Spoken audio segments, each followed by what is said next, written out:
Para saudara dan saudari yang Tuhan cintai, selamat pagi dan selamat bertemu lagi dalam Renungan Harian edisi hari Jumat tanggal 14 Agustus 2020. Hari ini tanggal 14 Agustus gereja merayakan peringatan wajib Santo Maximilianus Maria Kolbe, seorang imam dan martir. Mengawali hari yang baru ini, kita hendak mendengar dan merenungkan sabda Tuhan. Marilah sebelum kita mendengar dan merenungkan sabda Tuhan, kita berdoa. Dalam nama Bapa dan Putra dan Roh Kudus. Amin. Allah Bapa yang Maha Pengasih, dengan kekuatan-Mu, Santo Maximilianus Maria Kolbe telah menghadapi derita martir dan mengorbankan nyawa demi kehidupan seorang saudara dalam Kristus. Pandanglah kelemahan kami dan berilah kami kekuatan agar dapat menjadi saksi kebenaran dan cinta kasih-Mu dalam hidup dan mati kami. Demi Yesus Kristus Putra-Mu, Tuhan dan Pengantara kami, yang bersama Dikau dalam persekutuan Roh Kudus, hidup dan berkuasa Allah sepanjang segala masa. Amin. Para saudara dan saudari yang Tuhan cintai, sabda Tuhan yang hendak kita dengar dan kita renungkan bersama diambil dari Injil Matius pasal 19 ayat 3 sampai 12. Tuhan sertamu. Inilah Injil Tuhan kita Yesus Kristus menurut Santo Matius. Pada suatu hari, datanglah orang-orang Farisi kepada Yesus untuk mencobai Dia. Mereka bertanya, apakah diperbolehkan orang menceraikan istrinya dengan alasan apa saja? Yesus menjawab, tidakkah kalian baca bahwa Ia yang menciptakan manusia sejak semula menjadikan mereka pria dan wanita, dan Ia bersabda, sebab itu pria akan meninggalkan ayah dan ibunya dan bersatu dengan istrinya, sehingga keduanya itu menjadi satu daging. Demikianlah mereka itu bukan lagi dua, melainkan satu. Karena itu apa yang telah dipersatukan Allah tidak boleh diceraikan manusia. Kata mereka kepada Yesus, jika demikian, mengapa Musa memerintahkan untuk memberi surat cerai jika orang menceraikan istrinya? Kata Yesus kepada mereka, karena ketegaran hatimu, Musa mengizinkan kalian menceraikan istrimu. Tetapi sejak semula tidaklah demikian. Tetapi Aku berkata kepadamu, barang siapa menceraikan istrinya kecuali karena zina, lalu kawin dengan wanita lain, ia berbuat zina. Maka murid-murid berkata kepada Yesus, jika demikian halnya hubungan antara suami dan istri, lebih baik jangan kawin. Akan tetapi Yesus berkata kepada mereka, tidak semua orang dapat mengerti perkataan ini, hanya mereka yang dikaruniai saja. Ada orang yang tidak dapat kawin karena ia memang lahir demikian dari rahim ibunya, dan ada orang yang dijadikan demikian oleh orang lain, dan ada orang yang membuat dirinya demikian karena kemauannya sendiri demi kerajaan surga. Siapa yang dapat mengerti, hendaklah ia mengerti. Demikianlah sabda Tuhan. Para saudara dan saudari yang Tuhan cintai, kesetiaan merupakan salah satu aspek keutamaan dalam hidup kita sebagai orang-orang percaya. Kesetiaan berarti keteguhan hati, ketaatan, dan juga kepatuhan. Sementara keutamaan adalah suatu kecenderungan yang tetap dan teguh untuk melakukan yang baik. Keutamaan dapat dicapai dengan latihan yang penuh pengabdian dan tetap. Sebuah keutamaan bisa lenyap oleh pengulangan tindakan-tindakan yang bertentangan dengan keutamaan ini. Tindakan itu bukan saja menghancurkan keutamaan, tapi menggantikan dengan kefasikan. Saudara-saudari yang Tuhan cintai, Yesus mengajarkan agar setiap orang memperoleh keselamatan kekal. Keselamatan itu hanya ada pada Yesus sebagai jalan dan tujuan keselamatan. Semua orang dipanggil untuk memperoleh keselamatan. Inilah panggilan kemuritan. Undangan kemuritan dapat ditanggapi dengan berbagai cara sesuai dengan identitas dan tanggung jawab kita masing-masing. Apa yang dibutuhkan dalam setiap jawaban adalah kesetiaan. Setia menghidupi dan menyatakan iman sesuai dengan panggilan kemuritan dalam berbagai bentuk dan cara.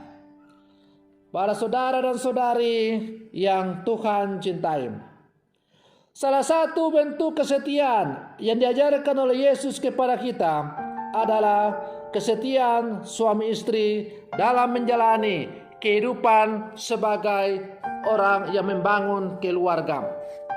Karena itu dalam bacaan Injil tadi kita mendengar bagaimana Yesus menegaskan bahwa apa yang telah dipersatukan tidak pernah boleh diceraikan oleh manusia.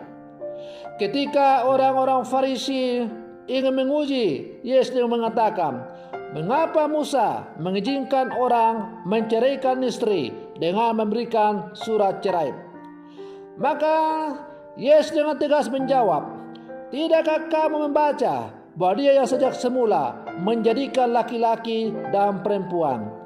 Karena itu laki-laki akan meninggalkan ayah dan ibunya dan bersatu dengan istrinya. Dengan demikian, apa yang telah dipersatukan Allah tidak boleh diceraikan manusia. Tapi dasar orang-orang Farisi ini adalah orang yang keras kepala atau tegar hatinya. Meskipun mereka adalah orang terpelajar dalam hal kitab suci. Dan karena itu mereka masih bertanya, kalau demikian mengapa Musa mengizinkan orang memberikan surat cerai kalau ia menceraikan istrinya? Kembali Yesus menegaskan, karena ketegaran hatimu lah, maka Musa mengizinkan kamu menceraikan istri dengan memberikan surat cerai. Tetapi sejak semula tidaklah demikian. Dengan demikian, sejak semula Allah tidak menghendaki yang namanya perceraian itu.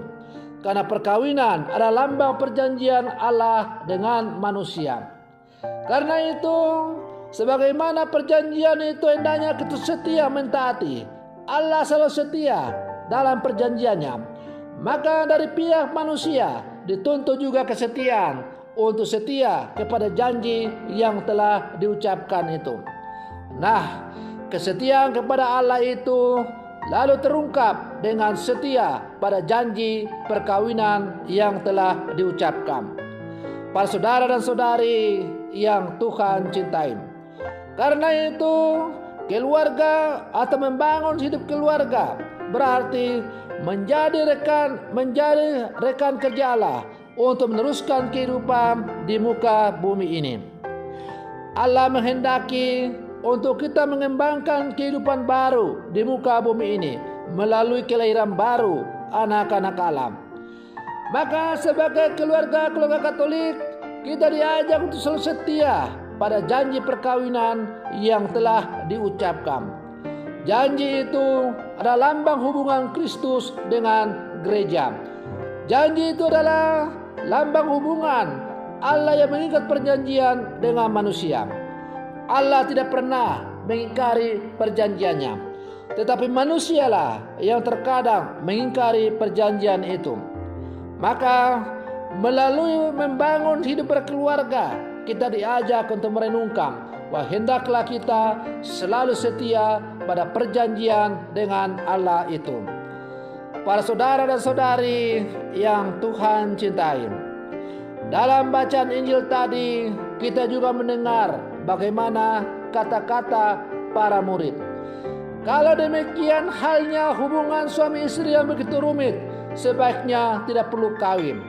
Kembali Yesus menegaskan bahwa hanya orang-orang yang diberi karunia khusus yang dapat mengerti hal itu. Ada orang yang tidak dapat kawin karena memang lahir demikian. Ada orang yang tidak dapat kawin karena dibuat demikian oleh sesamanya. Dan ada orang yang tidak kawin oleh karena kemauannya sendiri, oleh karena kerajaan surga. Nah, bagian terakhir inilah yang kemudian mengilhami hidup pembiara yang ada di dalam gereja Katolik, di mana ada orang-orang yang dipanggil oleh Allah secara khusus mengabdikan diri kepada Allah dengan tidak membangun hidup berkeluarga. Tetapi baik umat yang membangun hidup berkeluarga maupun mereka yang menanggapi panggilan Allah secara khusus dengan tidak membangun hidup berkeluarga, kita semua dipanggil pada satu tujuan yang sama, ialah hendaklah kita setia pada janji yang telah kita ucapkan kepada Allah itu. Umat yang membangun hidup berkeluarga setia dengan janji perkawinan yang telah diucapkan itu. Dan umat atau kami yang dipanggil oleh Allah secara khusus untuk mengabdikan Allah dengan tidak membangun hidup berkeluarga, kami pun dituntut untuk setia kepada janji yang telah diucapkan untuk mengabdi Allah secara khusus. Maka baik umat yang membangun hidup berkeluarga maupun umat atau orang-orang khusus yang menanggapi panggilan Allah dengan tidak kawin, kita semua dituntut untuk saling setia dalam janji yang telah kita ucapkan. Para saudara dan saudari yang Tuhan cintai, semoga permenungan saya ini semakin menghantar kita untuk menjadi orang-orang beriman Katolik yang sejati, yang selalu setia pada apa yang telah kita janjikan dengan Allah itu. Mari kita setia pada janji kita masing-masing yang telah kita ungkapkan di depan altar Tuhan yang kudus itu. Umat yang membangun hidup berkeluarga setia pada janji perkawinan, dan kami yang menanggapi panggilan Allah secara khusus juga setia pada janji yang telah kami ucapkan. Semoga permenungan saya ini semakin menghantar kita untuk menjadi manusia-manusia yang selalu setia pada janji yang telah kita janjikan. Semoga demikian. Selamat pagi, Tuhan Yesus memberkati.